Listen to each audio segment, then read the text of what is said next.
Akwụkwọ ihe mere nke abụọ isi nke 27. Lotam dị afọ 52 mgbe ọ chịrị afọ 60. Ọ malitere ịchị. Aha nne ya dị afọ 10 na Jerusalem, nke ya bụ Jerusha Zadọk. O mere nke ọma n'anya Jehova ihe niile nna ya Uzia mere, n'ihi na ọ baghị n'ụlọ nsọ Jehova. Ndị mmadụ wee nọgide na-emebi ụzọ ya. Ọ zụtara ọnụ ụzọ ámá nke ụlọ Jehova ma zụta ọtụtụ ihe n'elu mgbidi nke ụlọ elu ahụ. Ọ zụtakwara obodo n'ugwu Juda n'ime ọhịa. Ọ zụtara ụlọ elu na ụlọ elu. Ọ lụrụ ọgụ megide eze ụmụ Amọn ma lụso ha ọgụ. N'otu afọ ahụ, ụmụ Amọn nyere ya 100 puku kọtụ 10 nke ọka wit na puku kọtụ 10 nke ọka balị. Nke a bụ ụmụ Amọn nyere ya n'afọ nke abụọ na nke atọ.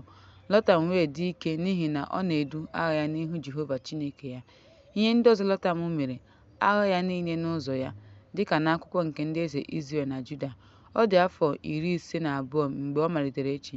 Ọ chịrị afọ 60 na nna nna ya na Jeruna. Ha wee lie ya n'obodo Salem. Lotam wee dina n'ọnwụ ya na Devid. Ahaz nwa ya chịrị n'ọnọdụ ya.